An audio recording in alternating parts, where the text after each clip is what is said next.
آچا جان من دادم یاد کردم. دادت نیست، دادت مرد. این خیلی دادی دایدویه نبودنش بهتر. دادم یاد کردم. صدقی فرزند شما باید دادت.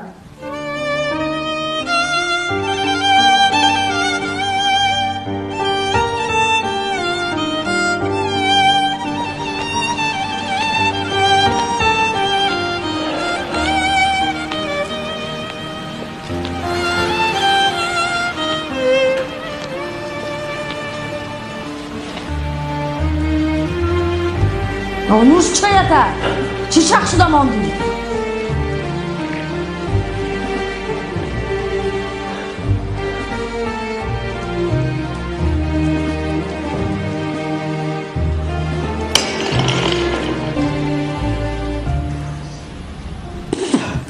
ای خدا منو گوش کن حالا یک ماه نگذشته همه پیاله‌هامو شکستی همه چیزامو پاره کردی هر کسا در خانه خودش فهمیدی بوزکمو چهچهش کم منو گوش کن اوچتا گیرو خانه دادر برا همه اولادت نمانی با رنگو نمونده اولادت من بذار رنگو نمونده اولادت بذار فهمیدی منو بذار شدم تز جمع کن پیاله‌هایم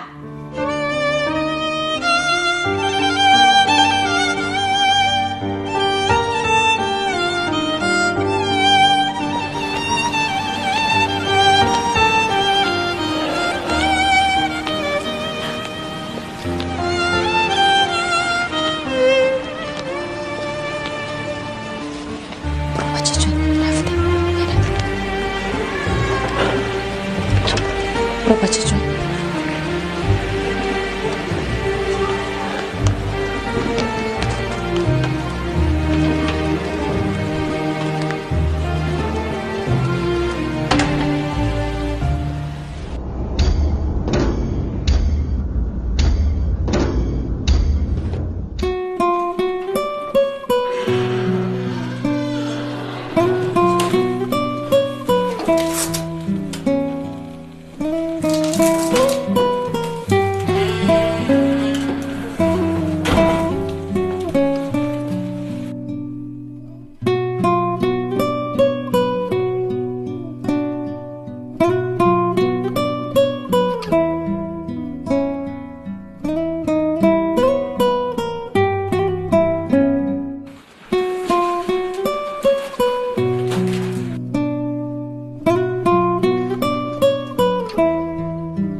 سبرینا جان اینو خیلی سخنی من است من خیلی کوشش کردم که زندگی من ویران نشود به همه کمبودی ها چشم پوشیدم 100 بار گفتم که به گپی مادرت گوش نکن هرچند مادر عزیز است بزرگ است اما عقیده سالم را نه همه مادران دارند من تمام داراییم را به تو بخشیدم خانه و در از تو فقط یک خواهش دارم فرزندم را خوار مکن تو مرا دیگر نمی‌یابی زمانی خواندن این مکتوب من شاید در وطن نباشم شاید در دنیا نباشم خدا حافظ نه نه نباید تمام شد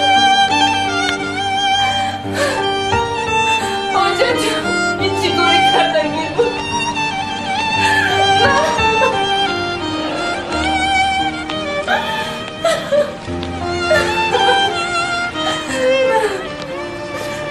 من زندگی کردم میخواستم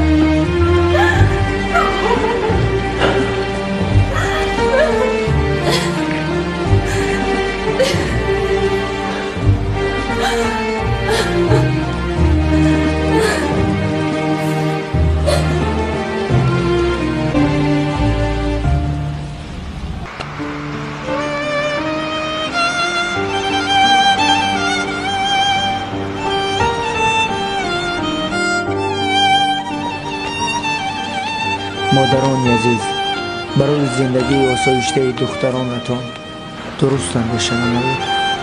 طفلکان را زنده یتیم نسازید. پشیمانی ندارد سود.